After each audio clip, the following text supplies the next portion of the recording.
चोरून नेलेले 2 हायवा दत्तापूर पोलिसांनी पकडून आणले। तहसील कार्यालयात उभे असलेल्या जप्तीचे 2 हायवा गेले होते चोरीला।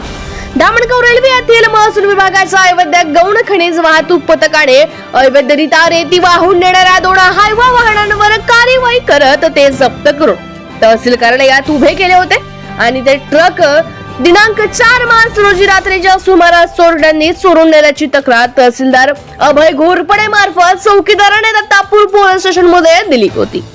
दत्तापूर पोलिसांनी या गुंतागुंतीच्या आणि किचकट प्रकरणाचा तांत्रिक तपास करत चोरीला गेलेले MH27 DT 1671 आणि MH 27 DT 7679 या क्रमांकाचे 2 हायवा पकडून ते दत्तापूर ठाण्यात जमा केले आहे। या प्रकरणात लक्षणीय बाब अशी आहे की तहसील कार्यालयात सीसीटीव्ही लागलेला आहे आणि जप्त केलेले 2 हायवा सीसीटीव्हीच्या रेंज मध्ये ठेवण्यात आले होते।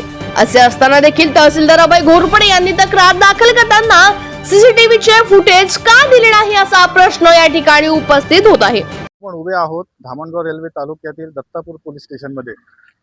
दिनांक 2 मार्च रोजी तहसीलच्या अवैध गौण खनिज वाहतूक पथकाने नारगावंडी येथे 2 हायवा ट्रक अवैध पद्धतीने रेती वाहून नेणारे जप्त केले होते आणि ते तहसील कार्यालयात लावले होते। तर तुम्ही बघू शकता की या एका ट्रकचा नंबर आहे MH27 DT 1671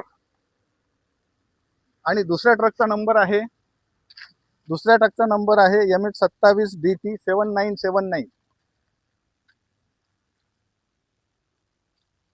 हे दोन्ही ट्रक कायदेशीररित्या तहसील कार्यालयात जमा करण्यात आले होते, परंतु दिनांक 4 मार्चच्या रात्री अचानक हे ट्रक तहसील कार्यालयातून गायब झाले, म्हणजे चोरीला गेले आणि तहसीलदार अभय घोरपडे यांनी अज्ञात आरोपी विरोधात 2 ट्रक चोरून नेल्याची तक्रार दत्तापूर ठाण्याला दिली होती। दत्तापूर पोलिसांनी आपल्या प्रयत्नांची पराकाष्ठा करत अत्यंत गुंतागुंतीच्या या प्रकरणाचा तांत्रिक तपास करत हे दोन्ही ट्रक जप्त करून आणलेले आहेत आणि आता हे दोन्ही ट्रक दत्तापूर ठाण्यात जमा आहेत।